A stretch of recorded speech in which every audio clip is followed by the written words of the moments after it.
I'm Brittany Lewis with Forbes Breaking News. Senate Democrats, including Senators Chuck Schumer, Sheldon Whitehouse, Tina Smith, Ron Wyden, and Brian Schatz, delivered remarks on Tuesday. Schumer directly said that, quote, the Democratic-led Senate is focused on these priorities for Americans: lowering costs, reducing inflation in the deficit, helping our veterans, and better competing with countries like China.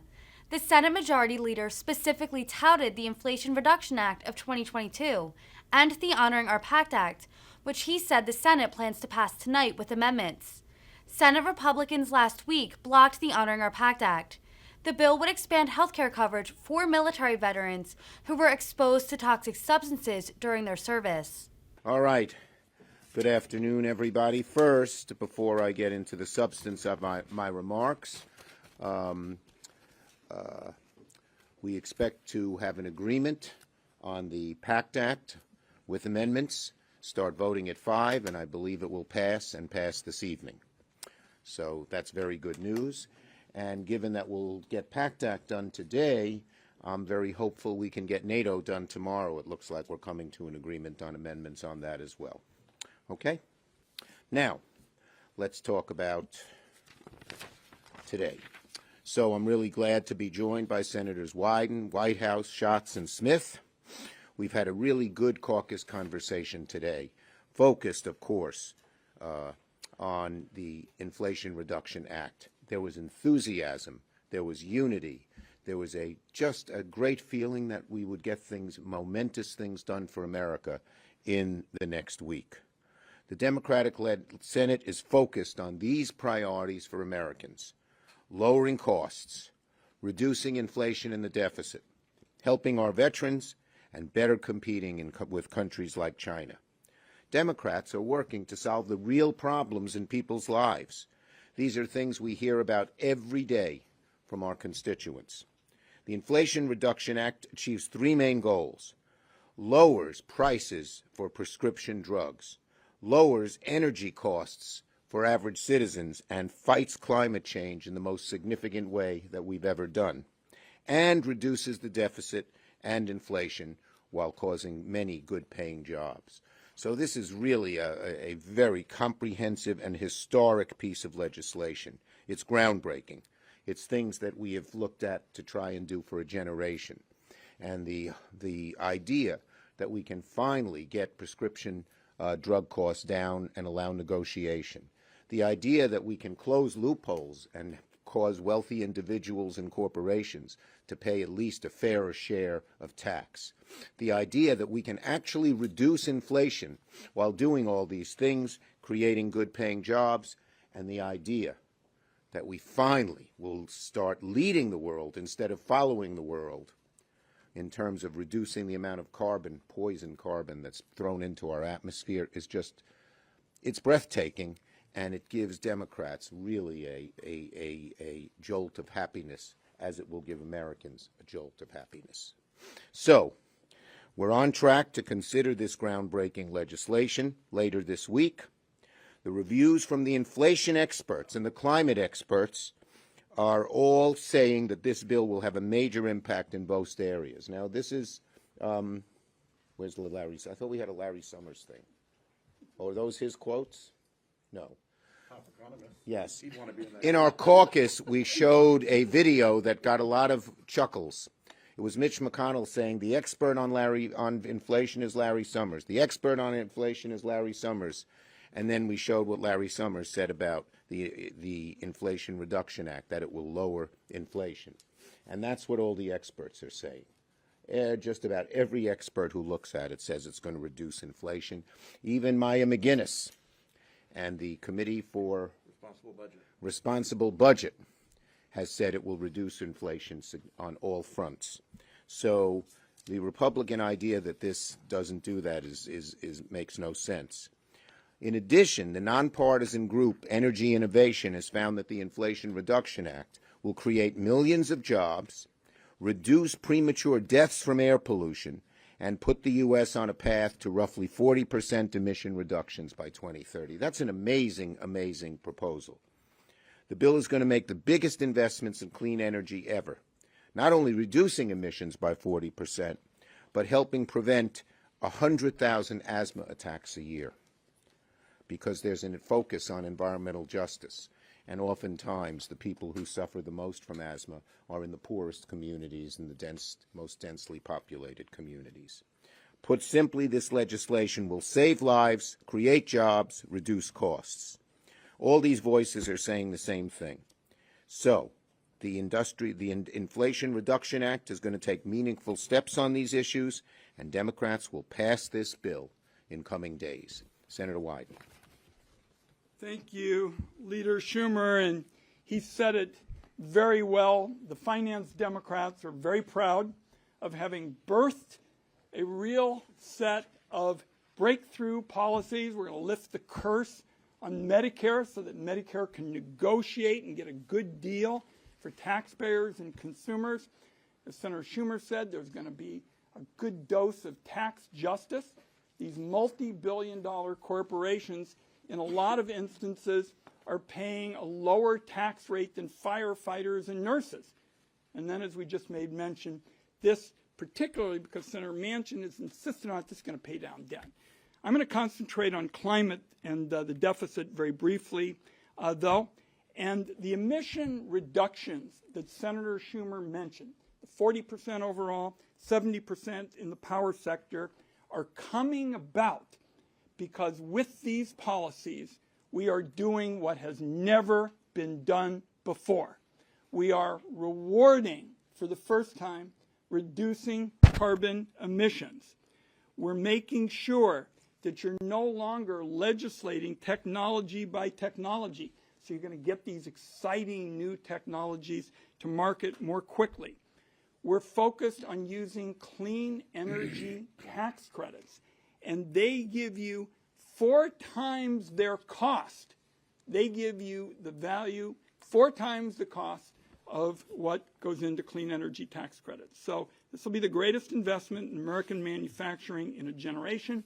It makes for an economic issue and a national security issue. Let me talk about deficit reduction. Donald Trump and George Bush never passed legislation to reduce the deficit. That's because it was always supply-side economics. Explode the deficit with tax cuts. Somehow it'll work in the future. We're having no part of that. We cut the deficit by hundreds of billions of dollars with 3 things. 1, companies with billions of dollars in profits pay at least 15% in taxes. 2, wealthy tax cheats are going to pay what they already owe in taxes. And 3, wealthy fund managers start paying the same tax rates as nurses and firefighters. Now, I know these Republicans are all talking about, oh, that's not the case. But let me just give you an example with Big Pharma.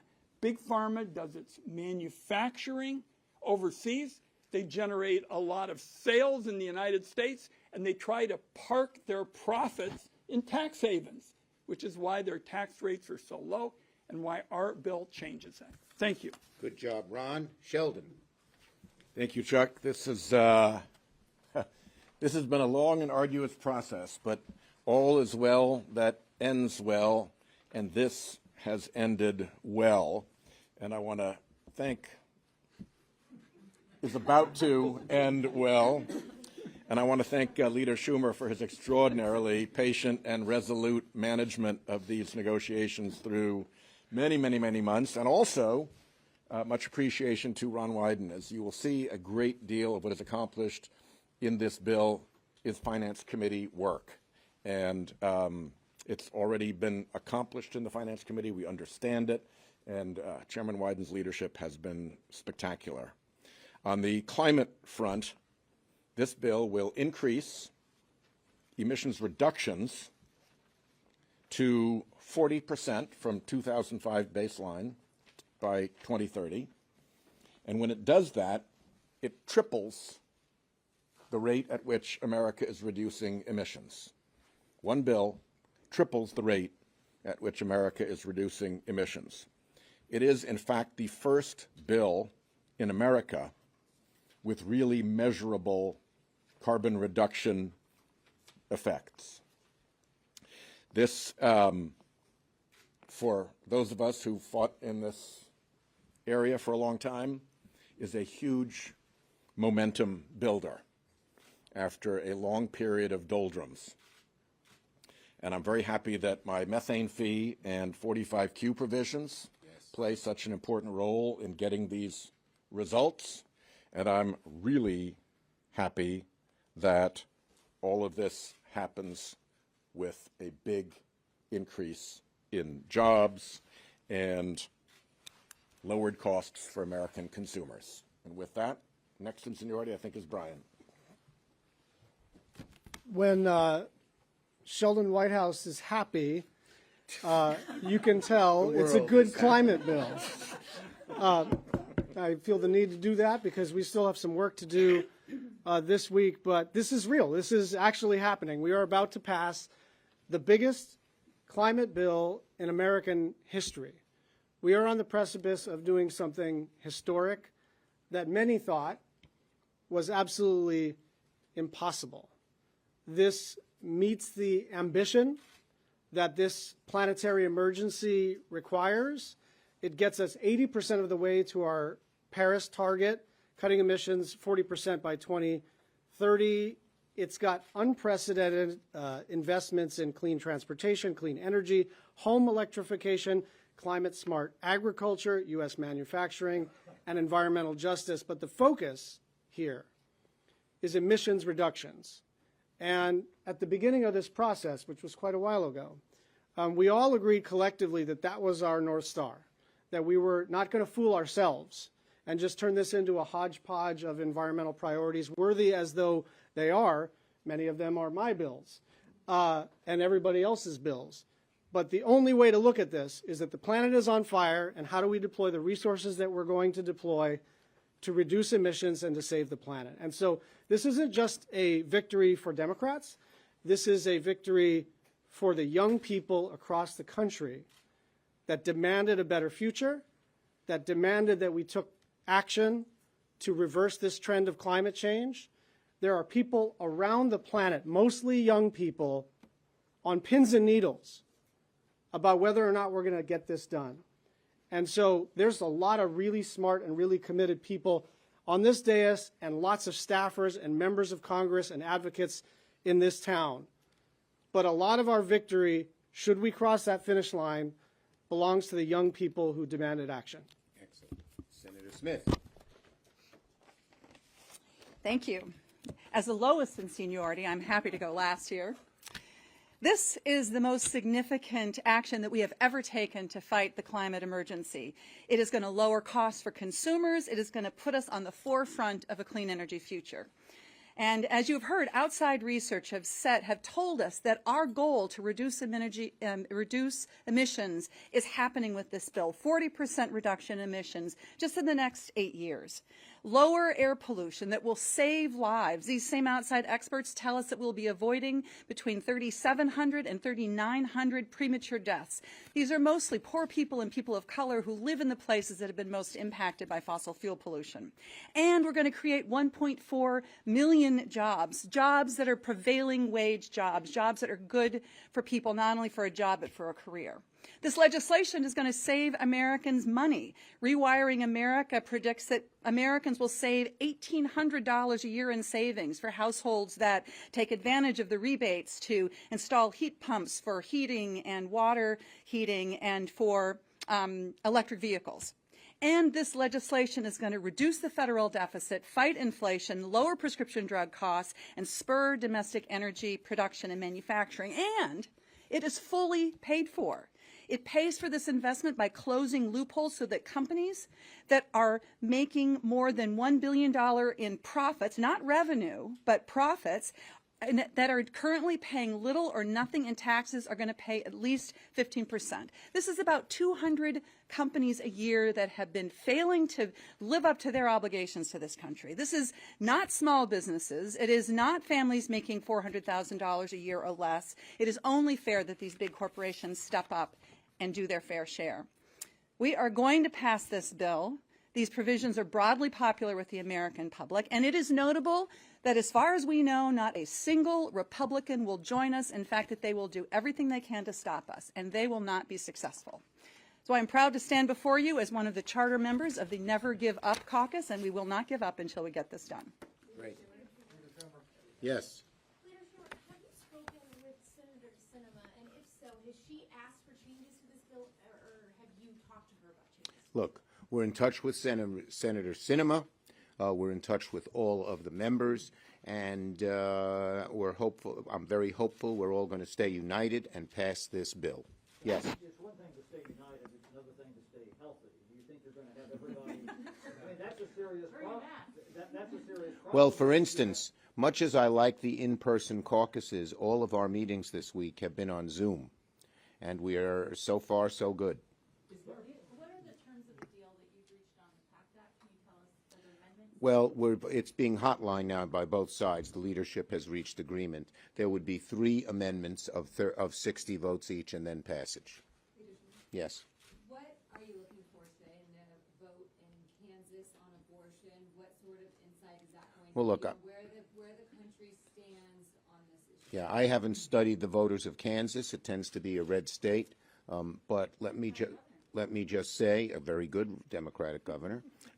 It happens to be a red state, but America's overwhelmingly for preserving the right to choose for American women.